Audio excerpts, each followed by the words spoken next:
Hello, everyone, and welcome to another episode of the Ordinary People Doing Extraordinary Things podcast show. I'm your host, Carrie Roberts, and I am here today with another edition of part of our Connected Conversation series where we interview various experts. And I have with me someone that I'm very excited to share. He is a clinical psychologist, among many things. He has a unique perspective on brands, robots, and innovative organizational cultures. He is part of the founding faculty of the Masters in Branding program at the School of Visual Arts, where he teaches about the meaning of branded objects and how to rebrand when a company has fallen out of step with culture. I have Mr. Tom Guarriello here. Welcome, Tom. Thanks for being with me today. Hi, Carrie. Thanks very much for having me. So I had found you on LinkedIn. You combine some of my favorite things, branding, psychology, and technology. I want to start off with, how do you kind of define what branding means, or what makes a good brand in your opinion? Well, branding is essentially a process of establishing a meaningful identity in the minds of customers. And, just as each of us has an identity with the people that we interact with. And so if somebody says, oh, you know, Tom Guarriello, he's this guy, a set of characteristics have formed around my name that get evoked when someone says my name. Well, brands have undergone a similar process. And, the history of branding is one of about we can talk about the deep history of branding, but when we talk about the history of branding, it's the 20th century has really been the arc of branding in the commercial world. In the America, I teach mostly about the United States, and what we've come to know is that brands stand for something, and those associations click in our mind, stick in our mind, because we are creatures who strive for cognitive simplicity. What do I mean? What I mean is that it's very difficult to expensive in a cognitive energy way to try to remember a lot of things about something. But if I say to you, Yosemite, immediately your brain has created a cluster of associations around the word Yosemite that makes it easy for you to understand what I mean. You don't have to think, is that word an English word?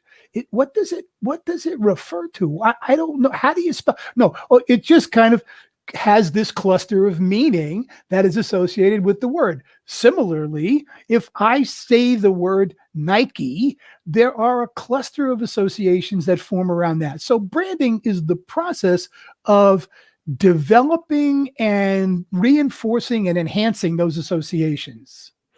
Yes, I 100% agree. I love how you break that down. I always talk about it as a feeling, an association, just like you're mentioning. When it comes to psychology, you've been a psychologist for a long time. We were just talking a little bit about your history earlier. What does psychology have to do with branding, especially when you have a company that is trying to create a brand strategy or rebrand themselves? What does psychology have to do with that as a whole? Well, branding is all about psychology. What any brand is trying to do is to connect with their customers. Now, customers are not all the same, right? So if I am creating a product or a service that is targeted to a particular marketplace, children, working women, think about, how marketing segments markets, then I want to try to understand what that customer's life is like, and how my product or service is going to fit into that life. And most importantly, how my product or service is going to meet the customer's needs. How is it going how is my product or service going to make the customer's life better. Now, these are all psychological terms that we're talking about. And so brands and psychology are deeply, deeply intertwined. If you go back and look at the history of branding, you see that one of the real giants in the field of branding was a guy named Edward Bernays. And Edward Bernays was, in one sense, the father of public relations, but he was also Sigmund Freud's nephew. And so Eddie Bernays, from the very earliest days of the 20th century, was bringing his uncle's thinking into the process of creating associations with brands. And, you know, those associations and those patterns continue to be very important. So branding and psychology are inextricably intertwined. That's probably why I like it so much. As I was telling you earlier, I love psychology and the brain and how it works. Do you have, you've worked with a lot of organizations. Do you have any suggestions of how they can kind of maybe ask the right questions when it comes to developing their brand? Because one of the things that I hear people say a lot is like, if you don't describe your brand, other people will do it for you. So what kind of questions should you be asking to create a brand using the concept of psychology?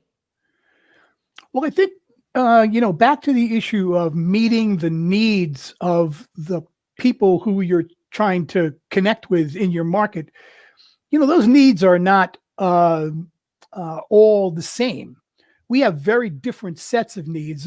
Most of us are familiar with Maslow and Maslow's hierarchy of needs, and that's a useful and interesting model. I like to think about the needs that brands are trying to meet for their customers as broken down into a set of clusters. So, for example, let's say you're going to start taking a workout class.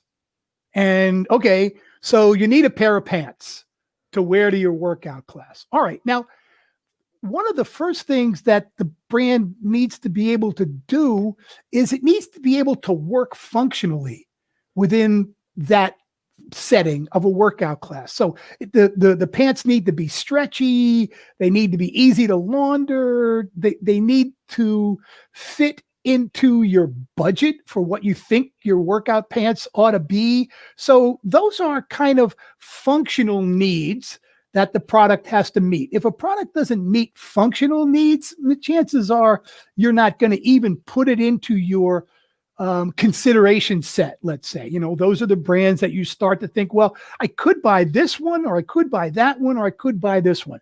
That's my consideration set, right? And so if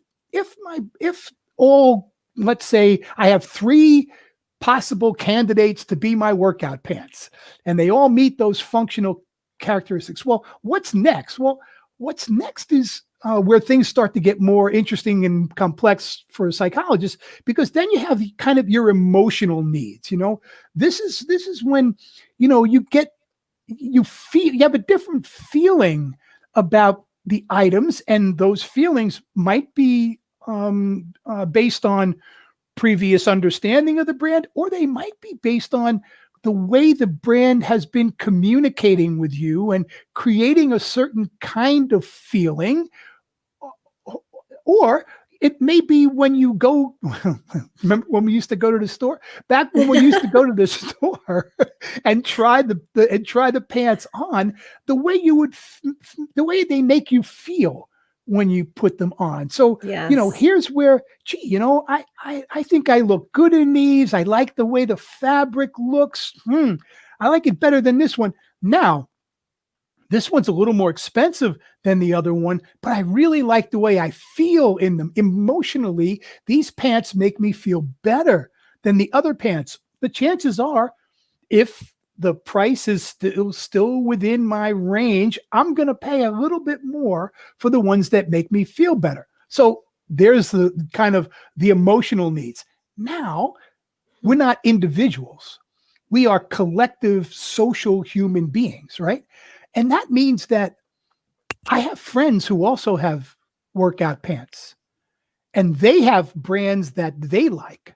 And I know that the brands they like, if I wear the pants of the brand that they like, there's a good chance I better give that brand a little consideration, because I want my friends to also, my social circle, to also embrace my workout pants, and so that now I have a set of social needs that also need to be met, or if they are met, now this particular brand starts to go up in my consideration set. So and nowadays, even that's not enough. Nowadays, we even have, I'm going to call them transcendent needs.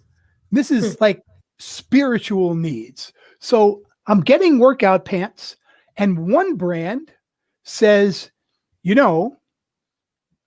our brand enhances your mindfulness. Our brand will enable you to connect more deeply with yourself as you wear them. People might know I'm talking about Lululemon, for example, for whom meeting this other transcendent set of needs is a part of their brand's identity. And so therefore, not only are they functionally meeting the needs, they might be a little more expensive, but I feel really good while I wear them.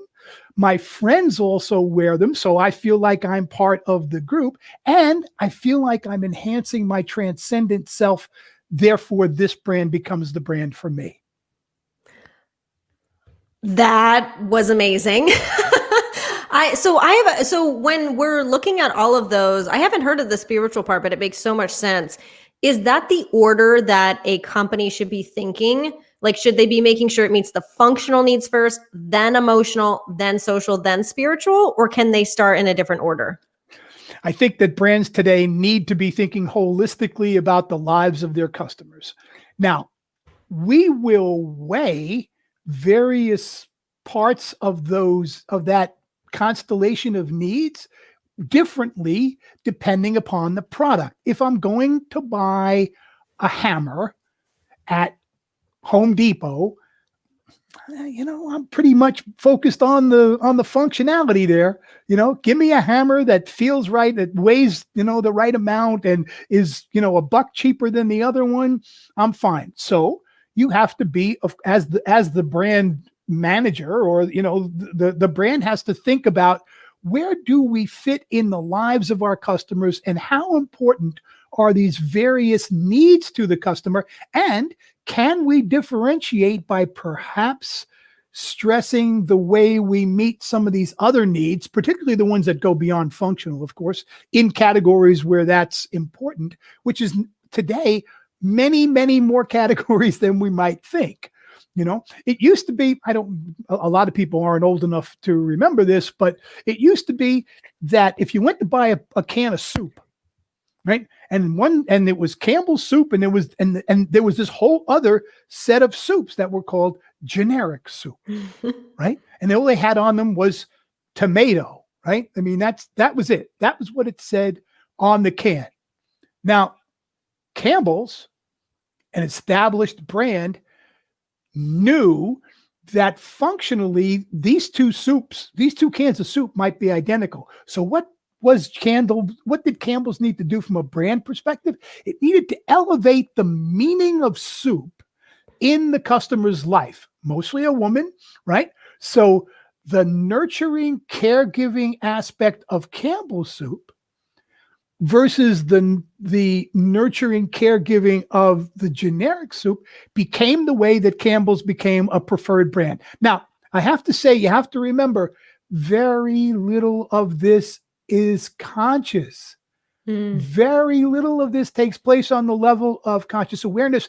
And in fact, if we tell, one of the great experiments to try is to ask people, how much do you pay attention to brands? Oh, I don't pay attention to brands at all. I mostly just, shop on price. Oh, really? You mostly just shop on price? And then, I'm a qualitative psychologist. So that means I do interviews and conversations with customers all the time. And 30 years of having interviews and conversations with customers has led me to the following conclusion. Everyone is sensitive to brands. We cannot avoid it. We are in We are 21st century Americans living in the midst of a totally media saturated culture, which is paid for by brands, right? Television is paid for by brands.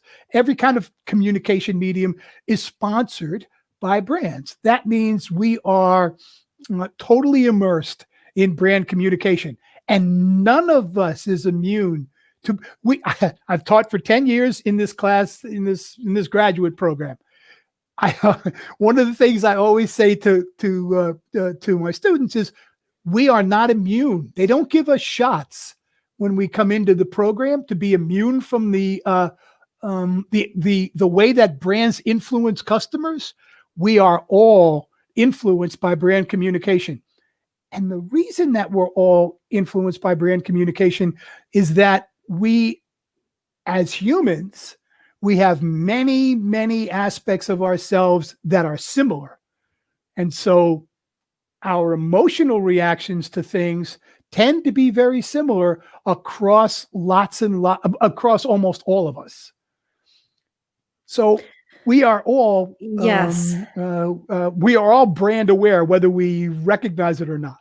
I get so excited about these conversations, and I agree with you so much. It's interesting because when I talk to organizations, whether they're a solo entrepreneur or a startup or even a larger organization, they always say, okay, yeah. Like, can we just do the brand later? I don't really want to talk about brand, or like, my product is great. I don't need it. Can you just create content? I just want to sell. I'm curious, what would be your response to those people when they're saying those things? My response is that what's the percentage of brands that fail? New brands that fail every year? I don't know. What's that number? Is it north of 80? It's probably north of 80, isn't it? I wonder what differentiates the ones that succeed from the ones that don't succeed. Maybe it's the way that they have position themselves in the minds of their customers, which is about this process of understanding the varying ways in which we connect with objects and services, and figuring out how to speak to your target market, to the people you want to sell to, in ways that will connect with them. That is branding. You can call it whatever you want, but that is branding. So and there are, like I say, the landscape is strewn with those who believe that all you have to do is build a better mousetrap and the world will beat a path to their door. No, you have to tell them why your mousetrap is the best trap for catching mice. Yes, I want to high five you across the screen. I 100% agree, and you're saying it so beautifully here. I just want to say, Daydreams with Dylan says he has a master's in psych, and the episode has caught his attention. He's agreeing a lot with what you say here. And Dylan has finally found our show, which we're always grateful for. Thank you, Dylan, for watching and being a part of this. You had said something earlier, which I thought was interesting, Tom. You had talked about how you do a lot of qualitative research and science, where you're asking and doing interviews. And that's a lot of, in a sense, what I do. And I've always felt that that's so valuable. But then you have a lot of companies say, well, the data, let's just look at the numbers. And they're only focused on that. Meanwhile, if you talk to 40 of their clients, they have a different feeling than the data shows. Like, how do you kind of compare those interviews you have versus with just what the numbers are showing from analytics? Well, I think numbers and analytics are absolutely critical for understanding the things that numbers and analytics are good at helping you understand. Right? Yeah. Numbers and analytics are gonna help you to know the demographic characteristics of the people who are interested in your product or service, and where they cluster in terms of their zip codes and what their characteristics are that are measurable characteristics. And those are all very important dimensions to understand for branding. What the numbers cannot tell you is the way the customer experiences the product, right? And the experience of what's the most important word in branding today? I say to my class, the most important word today in branding is experience. Customer experience. We have to somehow enhance the customer experience. We need to make well, what is customer experience? Well, I don't know. Well, let's find out and ask the customer what the customer experience is like. Now you're in the realm of qualitative research in understanding the lived world of your customer and the way that your product or service is going to fit into their lived world. I can't tell you, I've been doing this work for a long time. I can't tell you the number of insights, the number of ahas, forehead smacking, jaw dropping revelations that come from the mouths of customers who tell us, if only it didn't smell so yucky. What do you mean smell so yucky? Tell me about what you mean. I don't know. There's something about the fabric. Yeah. There's no numbers. No numbers are going to tell you about yucky smell, right? Only the lived experience of the customer can tell you that. So, do all the quantitative research in the world, but don't leave out the experience of your customers. You're missing a whole world of insight. Yes, you are validating so much of what I think and feel, Tom, to have you as an expert here talking about this. It makes so much sense to be doing these interviews and asking these questions. It's funny because on a personal note, I had a podcast company reach out to me and they wanted to create their own platform. And they're like, join our platform, do this and do that. And I spoke to them and they're like, what do you think? Will you be a part of it? And I said, well, the problem is, why would I go on another platform? I said, you're taking away from what I already have. I said, so that's not of value to me. And they were like, yeah, but it's great. It does this. I'm like, okay, well, if your client is the podcaster and they're already on something, you're missing a huge piece of it. And maybe I was the only one that said that, but I think it's interesting to note, like you said, you may have a good idea, but until you ask questions, it may not be the right step to take. I mean, is there a certain amount of people you should be asking questions to understand about your brand or things you should or shouldn't do? That's a fascinating question because we are so quantitatively oriented, we think we have to talk to a lot of people, right, in order to understand customers. It's not always necessarily so. It may very well be that talking to a few people who are, all of us are like all of us in some ways, like some of us in other ways, and like none of us in still other ways, right? So we have to think about, okay, who are the people who are, let's take our workout pants for an example. They don't have to talk to me.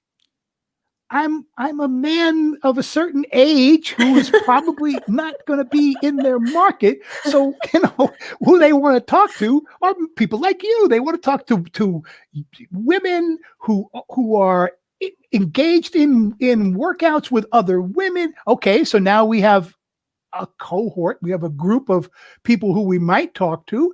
And you know what? Where's our price point in the market? Oh, well, we are relatively mid to high tier. Okay, so let's talk to women who are relatively financially in the target market. So now we've narrowed down. And so let's start by talking to, 5 of those women.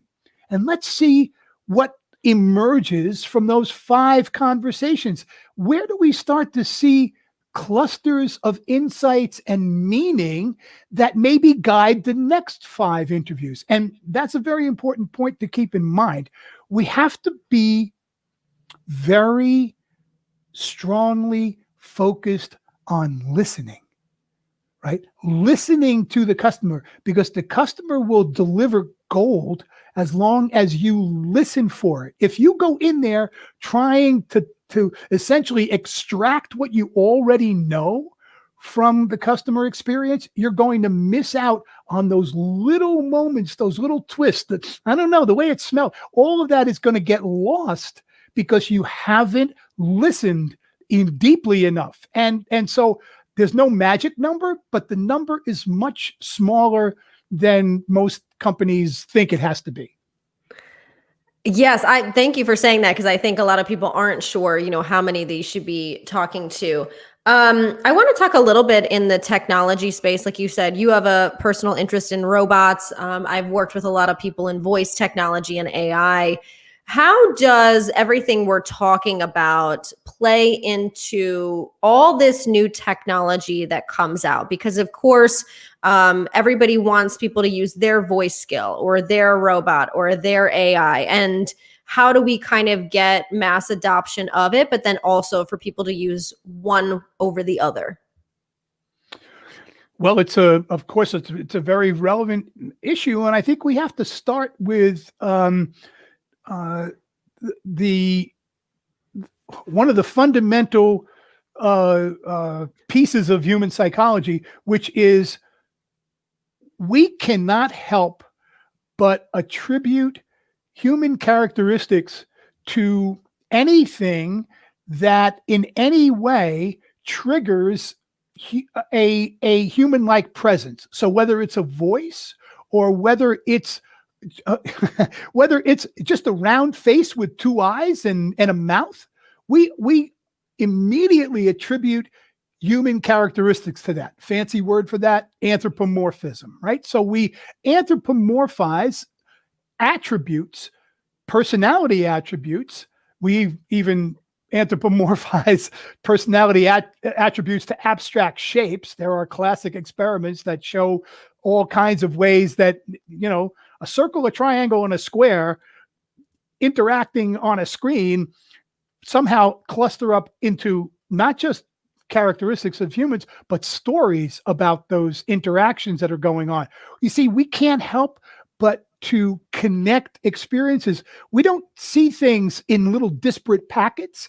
We see things and experience the world in patterns and gestalts, right? And so when it comes to any kind of a technological presence, that presence is going to trigger, first of all, it's going to trigger emotional reactions. We have evolved for millions and millions and millions of years to become extraordinarily sensitive to the expression and perception of 6 basic emotions: fear, anger, disgust, sadness, surprise, and joy.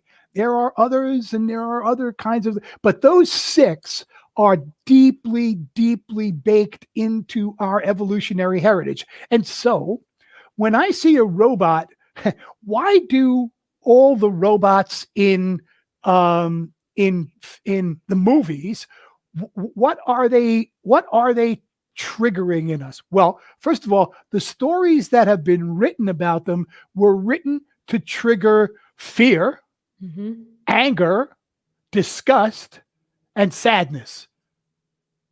Now, occasionally you'll see a Big Hero 6 or a movie like that where the technology is designed to trigger joy, right? But you got to go through a little of the fear, anger, disgust first, some sadness maybe, and then come in with the joy. So every technologist has to recognize that whether they intend to or not, they will trigger those kinds of universal emotional reactions to their technology.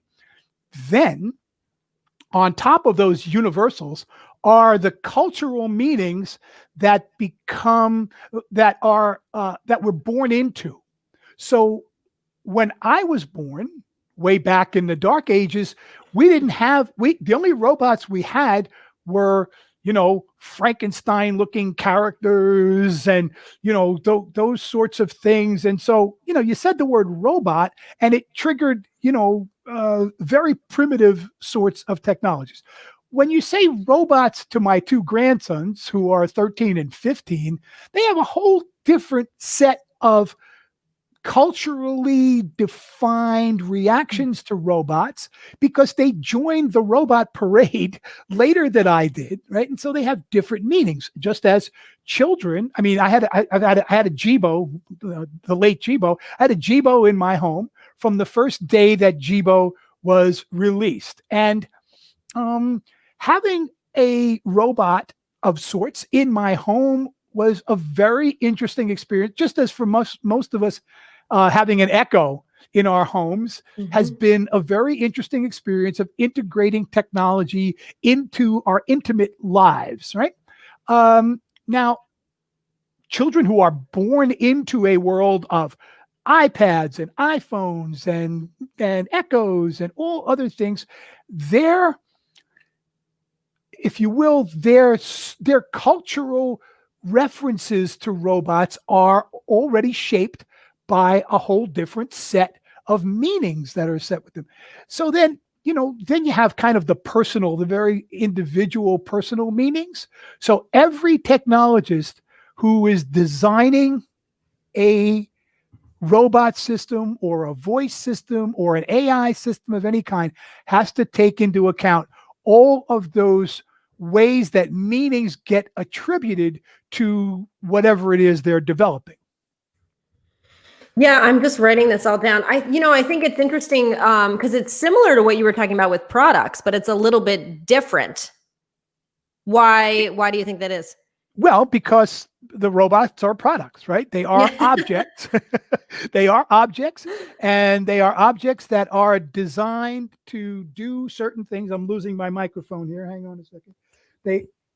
They are designed to do certain things, and those things are going to resonate with people differently depending upon those, kind of those clusters of needs and the levels that we know constitute meaning. Those, that what I call hardware, firmware, and software, that the sort of genetic, neurophysiological reactions that we have to things, those emotional reactions, the firmware, what I think of as firmware, which is the cultural meaning constituting elements, and then software, my own personal unique history with objects, so that if I'm brought up, if my parents are roboticists and I'm born into a home where there are robot devices roaming around all the time from the time I'm an infant, I have a different psychological reaction to robots than somebody who's never seen one and sees a thing moving, a Roomba, and is like, oh my God, I'm scared by that, right? So in a sense, it is built on the same structural framework as branded objects, but these are a special category of branded objects. So like, for example, when you think about the cultural issues, if you look at Japan, for example, Japan has a very different cultural history with robots than the United States does. And so this is why you see robots in Japan. I believe why. Had a fascinating guest on my podcast who wrote a book about this. This is why you see robots in Japan so much more casually integrated into everyday lives than you do in America, where, some of this dystopian fear residue is still part of the cultural understanding set, if you will. Yeah, no, it's interesting that you're talking about that because I know from like a voice standpoint, the people that use it the most are young children or older adults. It's the middle who are using it the least. And so as you're talking about kind of this cultural component of people who either didn't really grow up with it and people who really did, that the people who had this kind of weird feeling about it, like you said, all the movies showcasing robots as a kind of a negative thing, it makes sense as to why there is this issue and why there needs to be a change. Dylan had a quick question. I don't know if you know the answer to this. What are your thoughts on the potential of Neuralink? Is it the only way forward as it pertains to the progression of AI? Do you know anything about that? Well, not enough to answer the question intelligently. Let me put it that way. I mean, if we're talking about implanted devices and connecting via implanted devices, I think we are understandably, there will be a cohort. Think about, the generational world that we live in. There's a cohort who will never be comfortable with such things. And there is a cohort that has grown up with, wearing AirPods and, having Siri with them all the time, who can make and who watch Her, for example, the movie, and don't get freaked out by it. That, there's that group, and then there's group who would never even consider it. So that's as much as I can say about Neuralink. Yeah, I want to ask another question. Did you see on Netflix recently the new documentary, The Social Dilemma? Have you seen that yet? Not yet. Do you know what it is? I do. Okay. So for those listening or watching, if you haven't seen or heard it, it's basically this documentary on Netflix where there are ex-Google people, ex-Facebook people, and they talk about how technology, social media specifically, has kind of taken over our lives and how AI is, around us every second and how there's negative implications. And it talks about this kind of humane component we need to be thinking about with technology and brands. And one of the guys says that he was one of the first people to develop the thumbs up on Facebook. And he talks about how, when we thought about this, we thought it would be a way for people to get support. We didn't think 10 or 15 years later it would be causing depression and anxiety. And do you have any thoughts? I know you haven't seen it, but based on what I'm talking about, how we can use psychology when we're creating products for technology to be thinking about humanity in a larger way, especially years down the line? Is there anything that we can do or be thinking about that maybe we're not? Yeah. I'm sorry, my microphone is jumping around on me. We had on our podcast, and I would encourage your listeners to check this out. A Stanford psychologist whose name is Mikhail Kosinski, Kosinski. And Dr. Kosinski did research and has created a video called The End of Privacy. And his research in particular, this part of his research is predominantly focused on the insights that can be gleaned from very simple, publicly available information, in particular from facial recognition and Facebook likes. And so his experiments went ahead and looked at constructing influence campaigns based upon facial recognition and Facebook likes. One of the most surprising, and as he talks about in the podcast, one of the most controversial and frightening aspects of his research was the ability of researchers to predict sexual orientation from facial recognition in excess of 80% of the time correctly, with no other information about the individual except facial recognition. Now, you can imagine that was a pretty scary moment for him as a researcher. He talks about how he was worried about getting fired as a result of this research because it was so controversial. And when that data is correlated with other publicly available data, so for example, people who liked Hello Kitty, right? So when you correlate facial recognition with people who like Hello Kitty, your chances of predicting sexual orientation now go up in excess of 90%. Right? So anyway, while I have not seen this particular documentary, the issue of the impact of technological insight into our lives is probably one of the biggest issues of our time. The reason that there are so many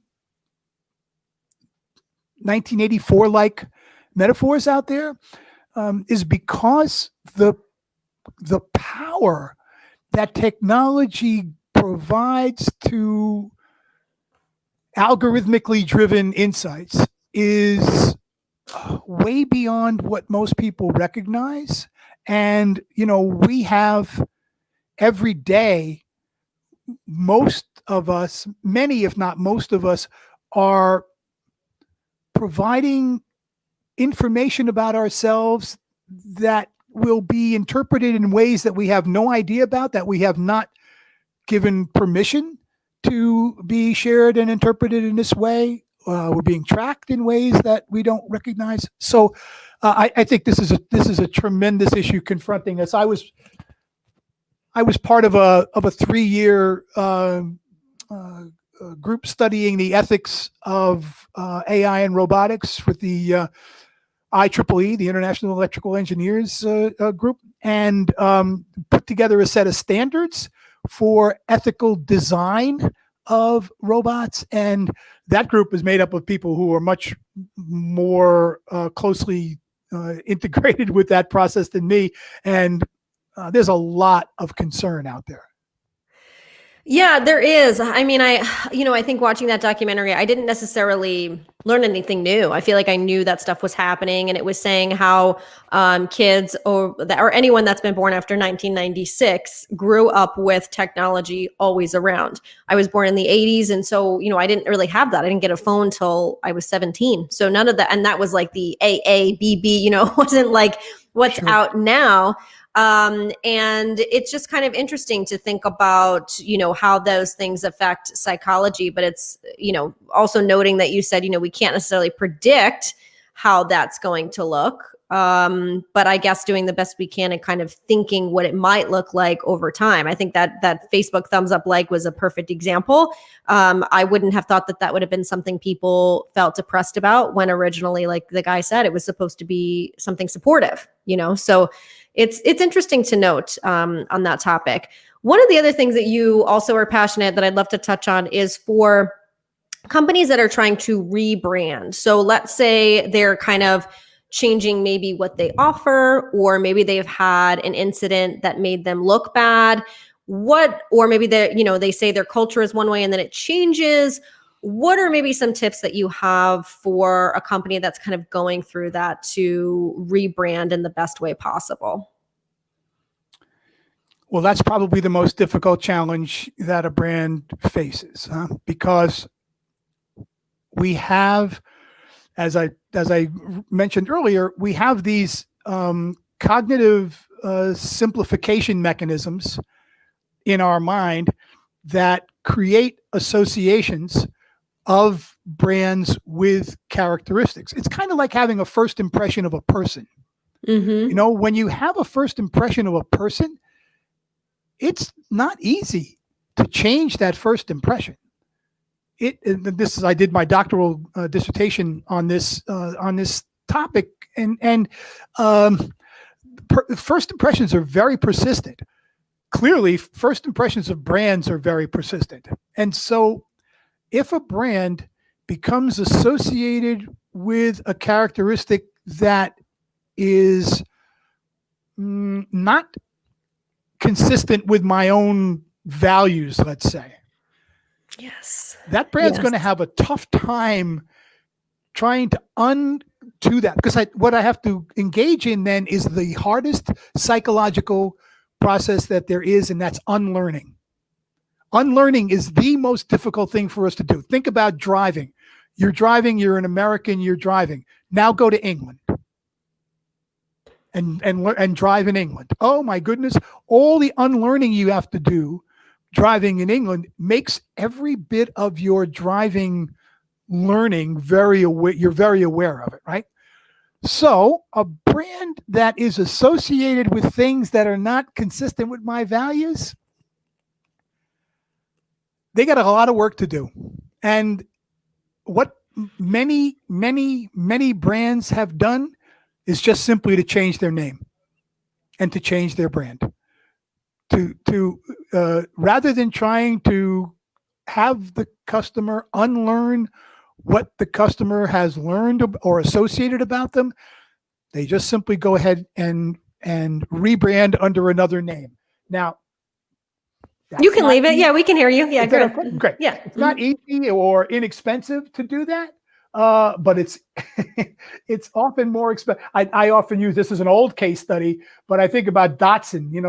There once was a car brand named Datsun, and Datsun did not have good associations to it for whatever reasons, and so Datsun kept trying to sell Datsuns, and finally they said, you know what? Let's now change our name to Nissan. And so gradually they went through the process of saying, Datsun is Nissan, Datsun is Nissan, Datsun is Nissan, Nissan, no more Datsun, Nissan. So that's an old and simple example, but it's a very for me, the shorthand is it's a very difficult thing to do. And just changing your logo or just changing your word mark is not going to be enough. The associations that the customer, if the brand has been associated with significant cultural meanings, think about we live in a world now of gender issues that are very important to customers. We live in a time where religious affiliations can be very important to customers. If your brand has become associated with what we can think of as culturally significant emotional issues, and you are out of phase with your customers' positions on those issues, you've got a very difficult challenge ahead of you.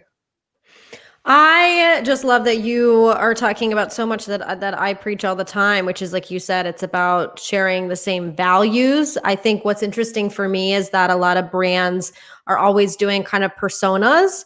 And I have found over the years that it's less about if they're male or female or their age, but a lot of times about do they share the same values? Would you say that that's true? Do you think that's more important than somebody's gender or age or things like that? Yes, and this is an extraordinarily difficult territory for brands to navigate. One of my co-faculty, Mark Kingsley, and I have recently started a new podcast called Brand Box. And on Brand Box, we talk about the challenges that brands face in the current cultural context. Think of it this way. You're a brand manager and your brand has positioned itself in the marketplace and in the mind of the customer as being associated with a set of values, a set of ways of looking at the world. And now we have events that take place every day that you as a brand manager are expected, because you're on Twitter, right? And you're a modern brand manager, you are expected to have a point of view on, right? So now you have to make decisions about how am I going to communicate our brand position on, I sell soap, right? I sell soap. And now I am expected to have a point of view on racial injustice. I'm expected to have a point of view on sexual abuse. I'm expected to have a point of view on whether to wear a red hat or not to wear a red hat. I sell soap, right? I sell soap. And yet I'm expected to have a point of view on all of these emotionally very and socially very complex issues. That's a tough job for a brand manager to have to navigate. So I think while the association of brands and values is very important in order to meet some of those needs we talked about earlier, right? The emotional and the social and even the transcendent needs, they also become a very tricky territory for brands to live in, because sometimes they just want to not say anything. But if they don't say anything, it's like, well, where are you on this issue? People will call you out on Twitter and elsewhere. They will call you out on your point of view. So it's very complicated. We branding professionals are treading lightly in many cases because we recognize how difficult it is to deal with these situations in a world where ultimately you're a commercial entity. Ultimately, you must deliver commercial results, and so having all of that intertwined with all of these complex social and emotional issues, that's a hell of a challenge. Tom, I could sit here and talk to you all day. I find this stuff so fascinating. I thank you for sharing everything you did with us today. If people want to connect with you, they want to take part of your class, they want to listen to your podcast, where are all the places that they can do that? So my class is at the School of Visual Arts, the Masters in Branding program. So it's SVA, mastersinbranding.sva.edu. You'll find it. I have a very simple website, tomguarriello.com. My two podcasts are Brandbox, which is at brandbox.show, and RoboPsych, which is at robopsych.com. And I'm on Twitter at Tom Guarriello. That's about all of me that anybody could take. So I love it. Well, thank you so much for sharing your insight, your passion. Again, this mix of branding and psychology and technology and business is fascinating to me and to many of our listeners as well. So I thank you so much for being here, Tom, and I look forward to hearing more in the future. Well, thank you, Carrie. This has been a great conversation. You're really excellent at engaging and asking questions that really kept us energized. So thanks for having me.